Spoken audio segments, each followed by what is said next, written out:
अस्सलाम वालेकुम। एक छोटा सा वाक़या आपके साथ शेयर करना था। ये उन दिनों की बात है जब मैं 2009 में हाउस जॉब कर रही थी, जो कि हर डॉक्टर को जो नया नया ग्रेजुएट होता है उसके बाद उसे हाउस जॉब करनी पड़ती है। तो मैं जो बच्चों का डिपार्टमेंट होता है पीड्स, वहाँ पे हाउस जॉब कर रही थी। वहाँ पे एक बच्चा हमारे पास लाया गया, उसके पेरेंट्स लेके आए थे, जो कि काफ़ी सीरियस था और सांस उसको सही नहीं आ रहा था कि जिस्म में जरासीम वगैरह फैल चुके थे। बच्चे को पहले तो हमने नहलाया, क्योंकि वो इतना गंदा किया हुआ था, उसके घर वालों ने उसको इतना गंदा रखा हुआ था कि उसको प्रॉपर्ली हैंडल नहीं किया जा रहा था। नहलाने धुलाने के बाद हमने उसकी मेडिसिन स्टार्ट की और हमने उसके घर वालों को बताया कि इसको इंक्यूबेटर में, वो जो एक ग्लास का एक इंक्यूबेटर होता है, इसमें इसको रखना पड़ेगा।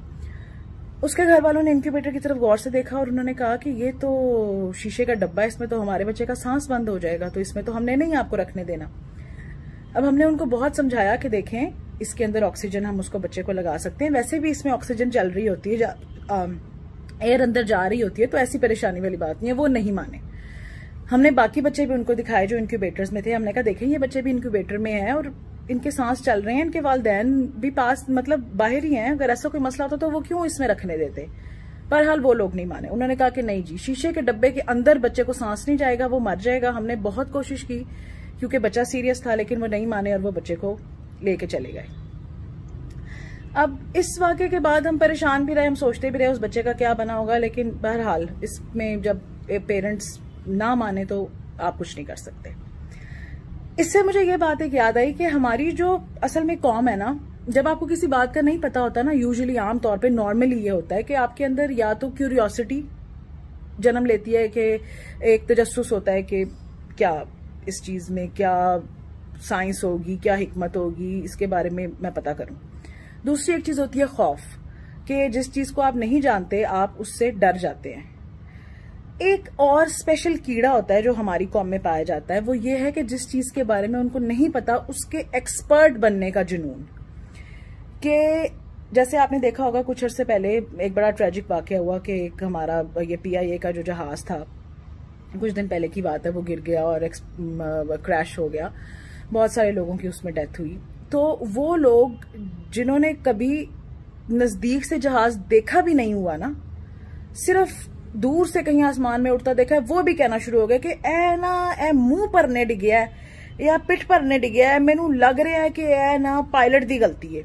दूसरा उसका सियाना भाई कहता है कि वो नहीं नहीं, मैनू लगता है जेडे लोकी ये दसदे ने ना इन्होंने फोन ते कि इंज इंज उड़ाओ, उन्होंने पहले इंज जहाज गया, उन्होंने क्या थले वाल लैके जाए, थले वाल लैके गया, फिर उन्होंने क्या उत्ते वाल लैके जाते, ए उत्ते थले कर दिया किधरे। मतलब इस तरह की अजीबो गरीब बातें। ऐसे पूरी कौम एविएशन एक्सपर्ट बन गई है कि सबको पता है कि जहाज कैसे उड़ाते हैं और किसकी गलती है। इसी तरह जिन लोगों को अलिफ बे भी नहीं पता होती मेडिसिन की, वो मेडिसिन के एक्सपर्ट बन जाते हैं। लोगों को, जैसे कि आजकल आपने बहुत सुना होगा कि बताया जा रहा है कि जो मरीज कोरोना के जाते हैं वार्ड्स में, उनको जहर के टीके लगाए जाते हैं, डॉक्टर उनको जहर के टीके लगा के मार देते हैं, फिर उनके जिस्म से अज़ा निकाल लेते हैं और उनकी लाशें पता नहीं कितने कितने डॉलर्स में फरोख्त हो रही हैं।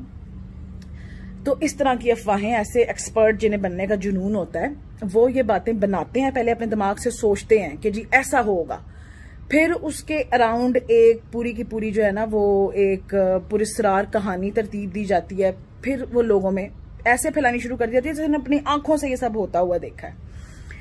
ऐसे तमाम लोगों के लिए मेरे पास एक सजेशन है कि आप लोगों को अगर लगता है कि कोरोना या कोविड-19 जो है ये कोई मसला नहीं है, ये सब एक झूठी साजिश है और ये मरीजों के साथ ये कुछ हो रहा है, तो आप, क्योंकि हम एज हेल्थ प्रोफेशनल्स, हम जो डॉक्टर्स हैं, हम बहुत थके हुए हैं। अभी भी मैं कोरोना से ड्यूटी करके आ रही हूँ, ये मेरे मुंह पे मास्क के निशान है और दुख रहा है, मुंह हाथ नहीं लगाया जा रहा।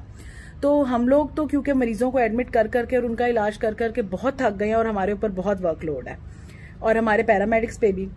तो आप काइंडली वॉलंटियर करें, आप लोग हमारे वार्ड्स में आएं। जो पेशेंट्स की आलाइशें उठाई जाती हैं, उन्हें खाना खिलाना होता है, उन्हें नहलाना धुलाना होता है, उनकी बेड शीटें चेंज करनी है, इस तरह के छोटे मोटे काम आप आएं और हमारी मदद करें, ताकि जो हमारा असिस्टेंट अमला है उसको भी थोड़ी हेल्प मिले, उन्हें भी रिलीफ मिले, जो कि रोज पॉजिटिव हो रहे हैं, जिनके घर वाले रोज मर रहे हैं बेचारों के, काम करने वालों के, डॉक्टरों के, पैरामेडिक्स के, उनको भी थोड़ी रिलीफ मिलेगी। और आपके अंदर जो दो मुंह वाला कीड़ा है जो आपको ऐसी बातें बनाने, फैलाने और मानने पे उकसाता है, वो उसको भी थोड़ी तशफ़ी उसकी होगी कि वो आएगा, आप आके देखेंगे कि वाकई क्या जहर के टीके लग रहे हैं या नहीं लग रहे, या ऐसा कुछ हो रहा है या नहीं। अपनी आंखों से देखें ना, जाके देखें, उन वार्डों में काम करें, और पीपीईज भी फिर ना पहने, कोई प्रोटेक्टिव चीज ना पहने। हालांकि हम आपको ऐसे वार्ड में जाने नहीं देंगे, हम आपको जरूर पीपीई देंगे, क्योंकि हम तो ये मानते हैं कि ये एक बहुत बड़ी हकीकत है, हम अपनी आंखों के सामने देख रहे हैं। तो आप आए, कोरोना के पेशेंट्स का ख्याल करें हमारे साथ और अपनी आंखों से देखें कि क्या वाकई में ऐसा हो रहा है या नहीं हो रहा। और ये जो जहर वाला टीका है, मैंने तो अपनी, मुझे भी कोई 15-20 साल डॉक्टर बने हुए हो गए हैं, 15 साल तो हो ही गए हैं,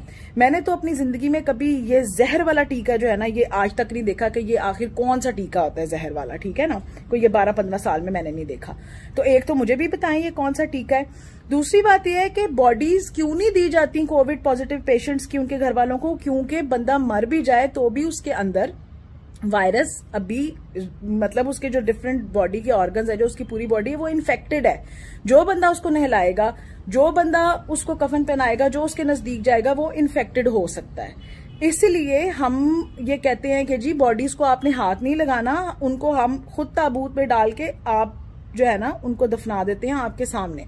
अगर आपको वाकई में लगता है कि नहीं जी ऐसा नहीं है, आप आए, आप वॉलंटियर करें, आप आके उनकी डेड बॉडीज को देखें, उनको अच्छी तरह, मतलब आप परमिशन लें आके हमारी एडमिन से, और ये सब कुछ देखें ना कि वाकई में ऐसा हो रहा है। आप आए कोरोना के वार्ड में, तो जिस बंदे को इतना शक व शुबा है वो कोरोना के वार्ड में आए, 1-on-1 पेशेंट्स के साथ बैठे और देखे कि क्या हो रहा है। और अगर आपके अंदर इतना पीछा नहीं है, अगर आपके अंदर इतनी हिम्मत नहीं है कि जिस चीज को आप लोगों को कह रहे हैं कि ये अफसाना है और ये झूठ है, उसको आप खुद ऐसे फेस कर सकें, तो काइंडली ये बगैरती बंद करें। लोगों को झूठी अफवाहें, झूठी बातें बताना बंद करें। क्योंकि होता ही है कि जो पेशेंट हमारे पास आता है, सीरियस भी होता है, उसको सांस नहीं आ रहा होता, हम उसे कहते हैं पेशेंट को एडमिट करा लें, उसके घर वाले कहते हैं जी नहीं, हमने सुना है आप लोग जहर के टीके लगा रहे हैं, हम इसको घर लेके जा रहे हैं। सस्पेक्टेड केस होता है, हमें पक्का नहीं पता होता इसे कोरोना है या नहीं है, हम कहते हैं जी आप इन्हें एडमिट कराएं, हम इनका टेस्ट भी कराते हैं, हम देख भी लेंगे कि इनकी तबीयत ज्यादा खराब ना हो। वो कहते हैं नहीं, हमने दाखिल नहीं कराना, क्योंकि वो इतने डरे होते हैं इन अफवाहों से। वो बंदा घर वापस ले जाते हैं, घर जाके उसकी हालत खराब होती रहती है, इस हद तक के उसका सांस चलना बिल्कुल बंद हो जाता है, वो आखिरी दमों पे आ जाता है। ऐसी हालत में फिर वो मरीज को हमारे पास लेके आते हैं, और जाहिर बात है जब आपने उसका कोई इलाज नहीं कराया, बीच में आपने उसको घर में रखा है, जब तक कि उसकी सांस बिल्कुल, उसको सांस ले बंद नहीं उसकी हो गई, आप घर में इस खौफ से बैठे रहे हैं कि अस्पताल में उसको जहर का टीका लग जाएगा। फिर जब वो ऐसे पेशेंट को हॉस्पिटल लेके आते हैं, तो कुछ पेशेंट्स तो रिसीव्ड ही डेड होते हैं, यानी कि वो मरे हुए ही हमारे पास आते हैं। कुछ पेशेंट इतनी सीरियस कंडीशन में आते हैं कि उस वक्त हम जो मर्जी इलाज जो कुछ कर लें उसका कोई असर नहीं होता। वो पेशेंट अस्पताल आके जब 7 ही घंटे एक में एक्सपायर हो जाता है, तो फिर कहा जाता है कि देखा, हमने आपको कहा था आप अस्पताल लेके जाएंगे तो आपका मरीज मर जाएगा, उन्होंने जहर का टीका लगा लिया। ये नहीं बताते कि हमने पेशेंट को घर में रखा है और जब वो मरने के नजदीक हो गया तो हम उसे अस्पताल लेके आए हैं। ऐसे पेशेंट की मौत की जिम्मेदारी सिर्फ और सिर्फ उन लोगों पर आयद होती है जिन्होंने ये अफवाहें फैलाई हैं, उस मरीज का बर वक्त इलाज नहीं होने दिया। तो काइंडली आप लोगों की जानों से खेलना बंद करें। अगर आपको इतना ही कीड़ा है, आप अस्पतालों के अंदर आए, कोरोना के वार्ड के अंदर आए, वहां आके देखें, वहां आके काम करें, वरना ये बकवास बंद कर दें।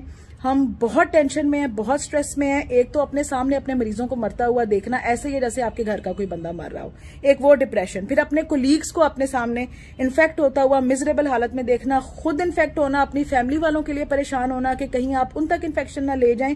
हम ऑलरेडी बहुत स्ट्रेसफुल चीजों से गुजर रहे हैं। आप काइंडली मैं हाथ जोड़ के आपसे रिक्वेस्ट कर रही हूं कि इस तरह की अफवाहें फैलाना बंद करें, लोगों की जिंदगियों से खेलना बंद करें, खुदा के लिए। अल्लाह आपका हामी और नासिर हो, और सब अपने आप को महफूज रखें, घरों में रहें, हिफाजत करें अपनी भी, दूसरों की भी। अगर बाहर जाना बहुत जरूरी हो, मास्क पहने, बार बार हाथ धोएं, एक दूसरे के दरमियान फासला रखें। अल्लाह हाफिज।